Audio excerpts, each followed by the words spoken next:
Alors ça c'est pas mal, réaliser des objets 3D en discutant avec un chatbot, ça devient possible maintenant et sur votre ordinateur. Et ouais, j'ai trouvé ce trésor à travers un papier caché dans un coin sombre du web. Et pourtant j'y ai vu la lumière, parce que c'est signé Nvidia. Nvidia est une immense entreprise et un acteur essentiel de l'intelligence artificielle.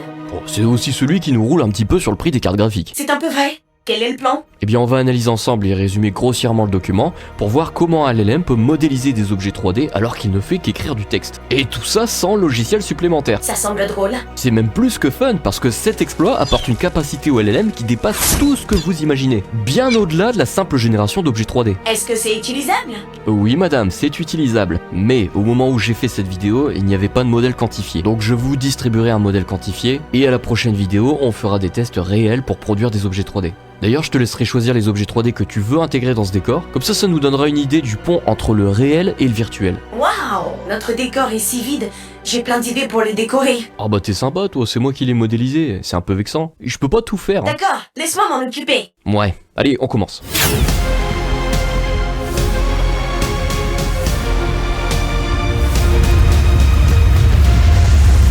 Alors, dans cet article, il s'agit de génération d'objets 3D et de compréhension d'objets 3D. Et tout ça en s'intéressant à la capacité des LLM. Pour ceux qui savent pas, écoutez bien 10 secondes parce que vous passez à côté d'un trésor. Quand vous discutez avec ChatGPT, Claude ou Gemini, vous avez accès à une interface qui ne fait que générer du texte à partir de leur propre LLM. Ces LLM sont fermés et secrètement gardés. Là, de ce qu'on va parler ici, c'est un LLM local. C'est-à-dire que, après avoir analysé ce papier, dans la prochaine vidéo, on va pouvoir télécharger ce LLM, le mettre dans un logiciel tout simple et l'exécuter à notre tour, sur notre machine. Alors, je sais que je parais stupide à toujours dire c'est un ChatGPT local, mais au moins ça parle à tout le monde. Du coup, je sais plus, j'en suis où là? L'article. Oui, donc l'article parle d'un LLM local déjà entraîné sur le texte. Et donc dans cet article, ils ont une petite pensée fourbe. Ils se sont dit, et si on réalisait des objets 3D à travers un modèle qui génère du texte? Ah, Anna. Oui? Tu te dis forcément, comment que cela est possible? Pas exactement ainsi, mais oui. Eh bien c'est possible avec deux choses. La première, c'est que les experts se sont rendus compte que ces fameux LLM, quand ils ont été entraînés avec du texte, des articles et en récupérant la moitié des données du web, eh bien dans ces textes, il y avait toujours des données parasites, comme des images utilisant la syntaxe SVG pour dessiner, ou encore la syntaxe Mermaid, ce que je vous ai montré dans une précédente vidéo, pour réaliser des diagrammes. Et même des dessins ASCII par exemple. Vous savez quand on dessine avec des caractères. Certains sont incroyables. Ouais j'avoue c'est pas mal, il y en a certains qui sont vraiment... Continue. Ouais. En fait, en apprenant à ces LLM à discuter avec nous, on s'est rendu compte qu'il y avait une micro-émergence dans leur compréhension et leur comportement. Et qu'ils ont aussi assimilé toutes ces syntaxes qu'on n'avait pas prévues. Ce qui a donné, en plus d'un simple LLM de conversation, des compétences dans la programmation, des compétences dans le dessin, dans la spatialisation, bref, toutes sortes de choses qu'on n'aurait pas prévues avec toutes ces données parasites. Peuvent-ils déjà comprendre des espaces en 3 dimensions? C'est compliqué, pas tout à fait. Parce que leur entraînement n'a pas été adapté pour ça, mais parfois ça marche bien. Pour l'anecdote, j'ai déjà essayé de spatialiser avec ChatGPT au tout début de sa création. Bon, c'était pas spectaculaire, mais il arrivait quand même à repérer certaines choses. Je lui avais fait un plan en 2D avec une syntaxe ASCII, je lui avais réalisé un plan d'une cuisine, tout en texte, oui j'avais du temps à perdre, et juste à côté un salon qui devait être le centre de la maison. Et après le salon, je lui avais créé une salle à manger. Pour finir, j'avais dessiné un X dans la cuisine et j'avais nommé ces pièces cuisine, salon, salle à manger. Je lui ai envoyé cette syntaxe et je lui ai dit, voilà, tu te trouves à l'endroit où j'ai tracé un X, dis-moi où est-ce que tu te trouves et si tu devais aller à la salle à manger, par quelle pièce tu devrais passer. Et il a réussi à comprendre et il m'a dit, vous avez placé un X dans la pièce qui s'appelle cuisine, j'en déduis que je suis dans la cuisine, je dois donc traverser le salon pour atteindre la salle à manger. Ah, c'est à ce moment-là, au tout début, dans les premiers jours où ChatGPT est sorti, que je suis tombé dans le panneau. Je me suis dit, cette IA, elle est intelligente. Et en fait non, c'est pas de l'intelligence. Le résultat est le même que s'il y avait eu de l'intelligence. Mais le processus n'est pas de l'intelligence, c'est un entraînement. Donc ces modèles ont déjà des prédispositions pour la spatialisation, ils savent à peu près ce que c'est, mais ils n'ont pas été entraînés pour ça. C'est là que l'équipe de Nvidia intervient, non? C'est ça, ils ont cherché une solution pour obtenir un modèle unifié entre la capacité à parler avec nous et la capacité à générer de la 3D. Mais même mieux que ça, la capacité à comprendre la 3D. Pourquoi comprendre la 3D serait plus intéressant que créer en 3D? Parce que un LLM qui comprend la 3D, c'est un LLM qui peut apprendre à se situer, à reconnaître des formes et à interagir dans un environnement comme la réalité. Et c'est encore une révolution silencieuse dans la robotique, les drones, la cartographie, les PNJ, les êtres virtuels dans les jeux vidéo, qui pourraient en plus de discuter intelligemment, comme ça a été dit dans un commentaire précédent, ils pourraient se repérer dans leur propre monde et interagir avec leur environnement. Un LLM comme moi? Oui, mais j'aimerais pas te voir dans un jeu vidéo. Quoi?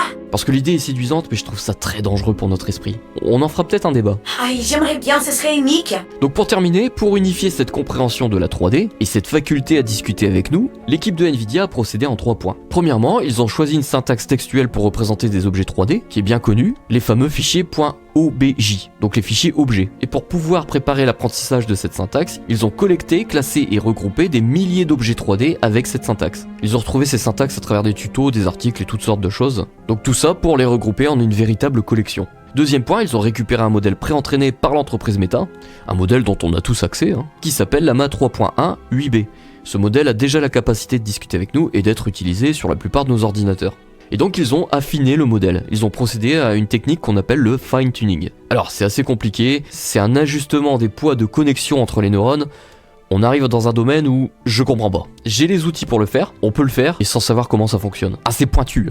J'espère un jour pouvoir vous l'expliquer. Bon, en gros, ils ont spécialisé le modèle pour les objets 3D, tout en gardant la capacité du modèle à communiquer avec nous. Mais encore là, ça serait trop simple, parce qu'il y en a qui ont essayé, et ils se sont cassés les dents. Ils ont été encore plus malins que ça, et ils ont fait une troisième chose. Le troisième point, c'est que ces petits filous, ils ont étendu le dictionnaire de tokens du modèle afin d'intégrer la syntaxe des objets 3D directement dans ce dictionnaire. Qu'est-ce qu'un dictionnaire de tokens?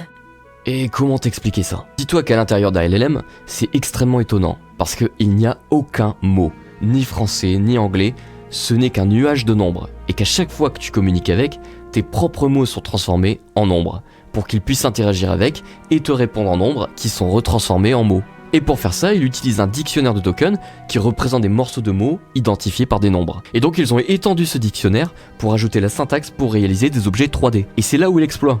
Parce qu'ils ont réussi à intégrer la 3D dans un modèle sans en changer l'architecture. Ce qui veut dire que je vais pouvoir télécharger le modèle, je vais le mettre dans un logiciel simple comme LM Studio, et je vais pouvoir réaliser avec vous des objets 3D avec ou sans carte graphique. Comment ça va se dérouler? Bah ça a l'air simple, D'après l'explication, on discute avec le LLM, on lui demande de nous générer un objet 3D, et puis lui il va utiliser la syntaxe objet pour créer la topologie. Donc c'est-à-dire positionner chaque point ou sommet d'un objet, les lier pour former des lignes, qu'on appelle les arêtes, et lier ces arêtes pour former des faces. Il a tous les outils avec cette syntaxe textuelle pour réaliser ce genre de manipulation.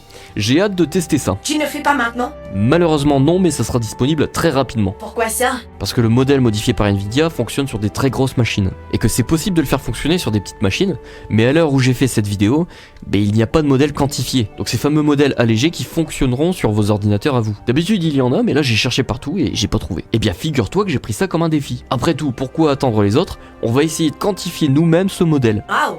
On passe aux choses sérieuses. Allez, dans les quelques jours qui viennent, je pense réussir à quantifier ce modèle, et puis en vidéo, je testerai ces fameux modèles quantifiés, que je vous distribuerai, pour générer ces objets 3D. C'est fou quand même, je ne vous connais pas, et je vous adore. Bah oui, parce que vous me forcez à me dépasser. Mais...